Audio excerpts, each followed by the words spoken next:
மாண்புமிகு பேரவைத் தலைவர் அவர்களே, உலகில் தான் உற்பத்தி செய்யும் பாலை தனது சந்ததிகளுக்கு மட்டுமின்றி மனிதர்கள் உள்ளிட்ட பிற ஜீவராசிகளுக்கும் வழங்கி உயிரை காக்கும் பசுவை தெய்வமாக போற்றி வளர்த்து வருவது நமது பாரம்பரியத்தின் சிறப்பு. இன்றைய அறிவியல் உலகில் 1 லிட்டர் பாலை உற்பத்தி செய்வதற்காக பசுவின் உடலில் சுமார் 500 லிட்டர் இரத்தம் சுத்திகரிக்கப்படுவதாக கூறப்படும் போது பசுவின் உழைப்பை எண்ணி வியக்க தோன்றுகிறது. தமிழ்நாட்டில் 8800 பால் கூட்டுறவு சங்கங்களில் உள்ள 3,16,000 பால் உற்பத்தியாளர்களிடமிருந்து தினசரி 34 லட்சம் லிட்டர் பால் கொள்முதல் செய்யப்பட்டு ஆவின் நிறுவனத்தின் மூலம் நாளொன்றுக்கு 31 லட்சம் லிட்டர் பால் நுகர்வோருக்கு விற்பனை செய்யப்பட்டு வருகிறது. தற்போது 4.3% கொழுப்புச்சத்து மற்றும் 8.2% இதர சத்துகள் அடங்கிய 1 லிட்டர் பாலுக்கு கொள்முதல் விலையாக 35 ரூபாயும் மாநில ஊக்கத்தொகையாக 1 லிட்டர் பாலுக்கு 3 ரூபாயும் ஆக மொத்தம் 1 லிட்டருக்கு கொள்முதல் விலை 38 ரூபாய் 5/11/2022 முதல் வழங்கப்பட்டு வருகிறது.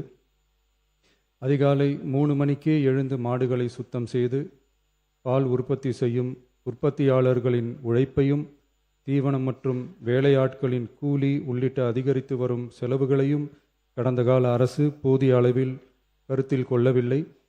உற்பத்தியாளர்களுக்கு கொள்முதல் விலையை உயர்த்த வேண்டும் என்ற எண்ணம் கொஞ்சம் கூட இல்லாமல் இருந்துள்ளது. கடந்த காலத்தில் கொள்முதல் விலை உரிய அளவில் உயர்த்தப்படாத நிலையில் நம் அரசு சந்தித்து வரும் அதிகப்படியான நிதி நெருக்கடியிலும் பால் உற்பத்தியாளர்களின் நலனையும் வாழ்வாதாரத்தையும் கருத்தில் கொண்டு அவர்களின் உன்னதமான உழைப்பிற்கு உரிய மதிப்பை வழங்கும் வகையில் கொள்முதல் விலையை உயர்த்துவது நமது அரசின் கடமையாகும்.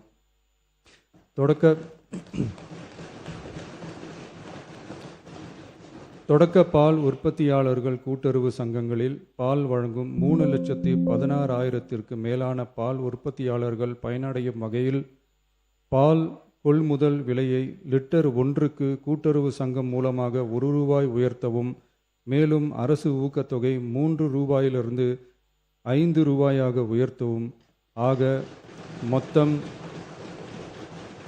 1 லிட்டர் கொள்முதல் விலை 38 ரூபாயிலிருந்து 41 ரூபாயாக உயர்த்த அரசு முடிவு செய்துள்ளது.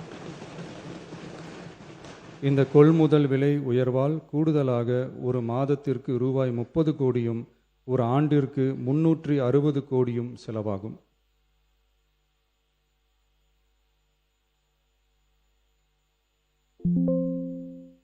மாண்புமிகு பேரவைத் தலைவர் அவர்களே, ஒரு உயிரின் மதிப்பை அவரது வருமானம் தீர்மானிக்கக்கூடாது. வசதி படைத்தவர், வசதி குறைவானவர் என்ற நிலை மருத்துவத்துறையில் இருக்கக்கூடாது. அனைவருக்கும் சமமான மருத்துவ சேவை எளிதாக கிடைக்க வேண்டும் என்பதில் நமது அரசு உறுதியாக உள்ளது. மருத்துவம் என்பது சலுகை அல்ல, ஒவ்வொரு மனிதனின் அடிப்படை உரிமை. ஒரு மனிதனின் உயிரை காப்பாற்றுவதில் தாமதமாகும் ஒவ்வொரு நொடியும் மிக கொடியது. மருத்துவத்தை தேடி வரும் மக்களின் பாதையில் இருக்கும் தடைகளான வறுமை, தொலைவு, மருத்துவர் பற்றாக்குறை, மருந்துகளின் விலை, மருத்துவ விழிப்புணர்வு இல்லாமை, காத்திருப்பு, அவசர கால வசதியின்மை போன்றவற்றை படிப்படியாக அகற்றி ஏழை, பணக்காரர், கிராமம், நகரம் என்ற பாகுபாடின்றி ஒவ்வொருவருக்கும் தரமான மற்றும் எளிதான மருத்துவ சேவை கிடைக்க செய்வதை முதன்மையான நோக்கமாக கொண்டு செயல்பட்டு வருகிறது நமது அரசு. மாண்புமிகு பேரவைத் தலைவர் அவர்களே, மருத்துவம் மற்றும் மக்கள் நல்வாழ்வு துறையில் சில அறிவிப்புகளை சட்டப்பேரவை விதி 110 கீழ் இன்று வெளியிட விரும்புகிறேன். வடசென்னை மக்களுக்கு உயர்தர மருத்துவ சேவை எளிதில் கிடைக்கும் வகையில் பெரம்பூரில் ரூபாய் 300 கோடி மதிப்பீட்டில் 400 படுக்கைகள் கொண்ட உலக தரத்திலான பன்னோக்கு உயர் சிறப்பு மருத்துவமனை அமைக்கப்படும். முதலமைச்சரின் விரிவான மருத்துவ காப்பீட்டு திட்டத்தின் இலவச மருத்துவ சிகிச்சைக்கான மருத்துவ காப்பீட்டு தொகை ஆண்டொன்றுக்கு தற்போதுள்ள லட்சத்திலிருந்து ரூபாய் 25 லட்சமாக உயர்த்தப்படும்.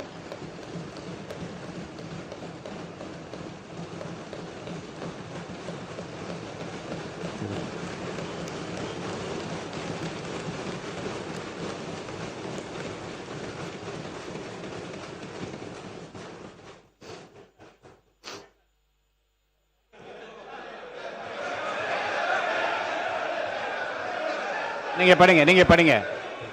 உட்காருங்க. மாநில உறுப்பினர் ஆசிரியர் உட்காருங்க. பேரவை முன்னவர் உட்காருங்க. அப்புறம் எடுக்கலாம். உட்காருங்க.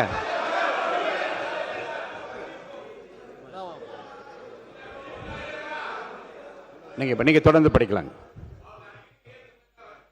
இருங்க.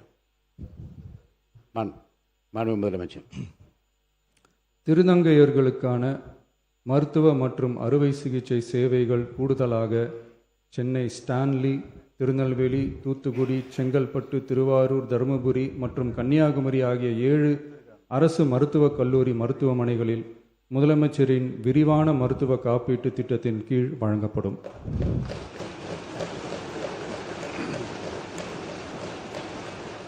தமிழ்நாட்டில் 2014 ஆம் ஆண்டிற்கு பிறகு புதிய அரசு செவிலியர் கல்லூரிகள் தொடங்கப்படாத நிலையில் தரமான மருத்துவ சேவைக்கு தேவையான செவிலியர், மருந்தியல் மற்றும் துணை மருத்துவ பணியாளர்களை உருவாக்கும் வகையில் அரசு மருத்துவக் கல்லூரிகளில் ரூபாய் 351 கோடி மதிப்பீட்டில் கூடுதல் மாணவர் சேர்க்கை இடங்கள் உருவாக்கப்படும். 7 புதிய அரசு செவிலியர் கல்லூரிகள் தொடங்கப்பட்டு 660 பிஎஸ்சி செவிலியர் மாணாக்கர் இடங்கள் உருவாக்கப்பட்டு ஏற்கனவே உள்ள செவிலியர் கல்லூரிகள் மற்றும் செவிலியர் பள்ளிகளில் கூடுதலாக 1925 கூடுதல் மாணாக்கர் இடங்கள், எண்முறை மருத்துவம் உள்ளிட்ட 12 துணை மருத்துவ படிப்புகளில் 2778 மாணாக்கர் இடங்கள்,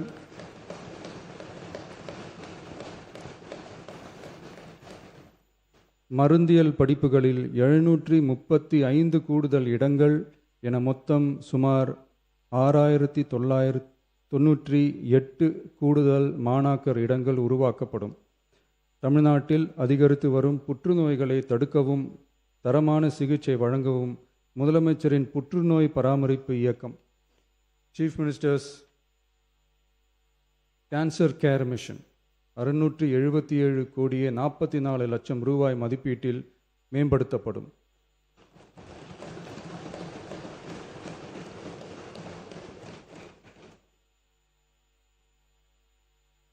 சென்னை ராஜீவ்காந்தி அரசு பொது மருத்துவமனையில் 471 கோடியே 80 லட்சம் ரூபாய் மதிப்பீட்டில் G+14 தளங்களுடன் ஒருங்கிணைந்த புற்றுநோய் சிகிச்சை பிரிவு அமைக்கப்படும்.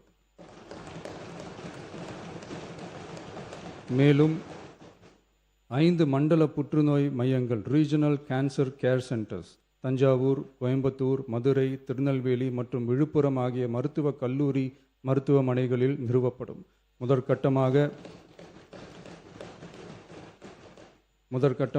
மதுரை ராஜாஜி மருத்துவமனையில் ரூபாய் 84 கோடியில் G+8 தளங்களுடன்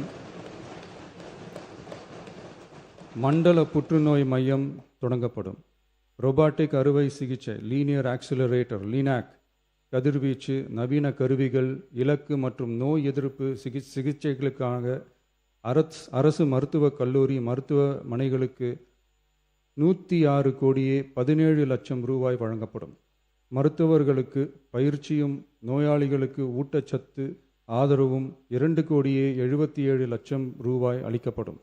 மேலும் தருமபுரி, விழுப்புரம், திருவண்ணாமலை, பெரம்பலூர் மற்றும் அரியலூர் ஆகிய மாவட்டங்களில் 1.22 லட்சம் பெண்களுக்கு 8 கோடியே 70 லட்சம் ரூபாய் மதிப்பீட்டில் HPV DNA பரிசோதனை மேற்கொள்ளப்படும். மொத்தம் 673 கோடியே 44 லட்சம் ரூபாய் மதிப்பீட்டில் புற்றுநோய் தாக்கத்திலிருந்து மக்களை காக்கும் வகையில் பல்வேறு பணிகள் மேற்கொள்ளப்படும்.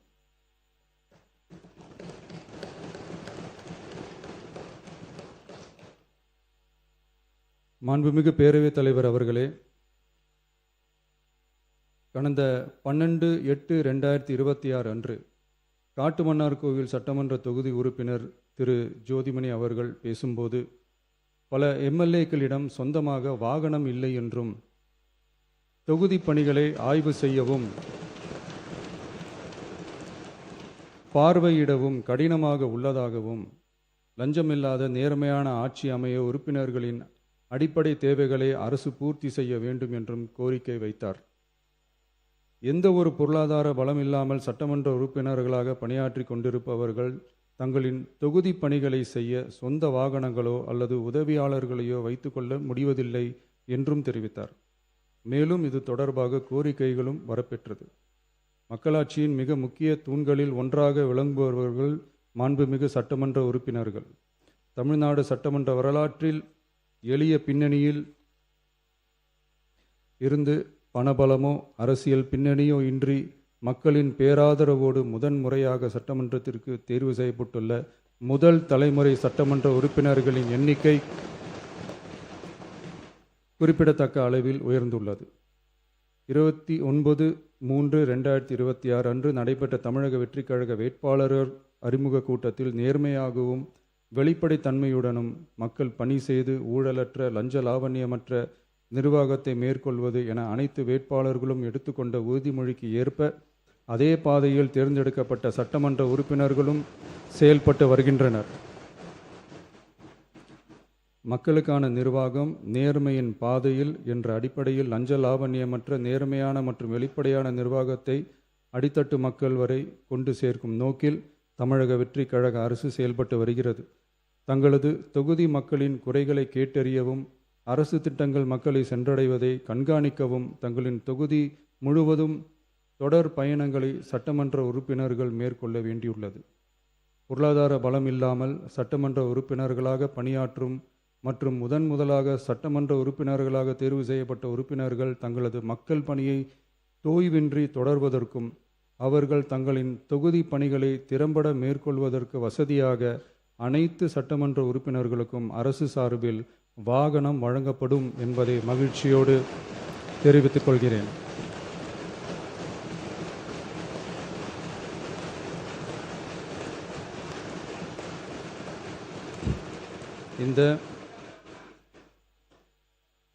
இந்த அறிவிப்பு சட்டமன்ற உறுப்பினர்கள் தங்களின் பயண தேவைகளுக்காக பிறரை சார்ந்து இருப்பதை தடுத்து அவர்கள் எவ்வித சமரசமும் இன்றி சுதந்திரமாகவும் நேர்மையாகவும் தங்களின் தொகுதிக்கு உட்பட்ட கிராமப்புற மற்றும் தொலைதூர பகுதிகளுக்கு எளிதாக பயணம் செய்து தொகுதி முழுவதும் உள்ள மக்களை நேரடியாக சந்தித்து அவர்களின் குறைகளுக்கு தீர்வு காண வழிவகுக்கும். அதோடு மட்டுமின்றி சட்டமன்ற உறுப்பினர்களின் பொருளாதார சுமையை குறைத்து கடைக்கோடி மக்களுக்கு லஞ்ச லாவண்யமற்ற நேர்மையான மற்றும் வெளிப்படையான நிர்வாகத்தை அளிக்கவும் உதவும்.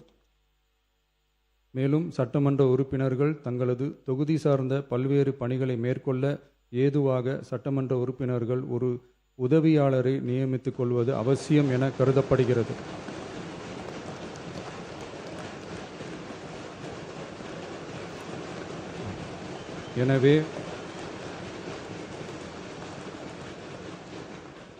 எனவே சட்டமன்ற உறுப்பினர்களுக்கு அரசு வாங்கி வழங்கும் வாகனத்தை பராமரிக்கும் விதமாக வாகனத்திற்கு ஓட்டுநர், எரிபொருள், வாகன பராமரிப்பு உள்ளிட்ட செலவினங்களுக்காக மாதந்தோறும் ரூபாய் 75,000 வாகனப்படியாகவும்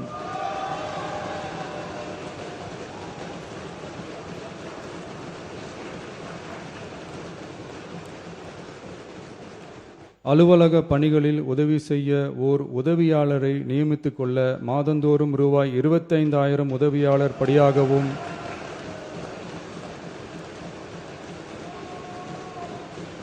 வழங்கப்படும். இதற்காக உரிய சட்டத்தில் திருத்தங்கள் மேற்கொண்டு ஆணைகள் வெளியிடப்படும் என்பதையும் தெரிவித்துக் கொள்கிறேன். நன்றி.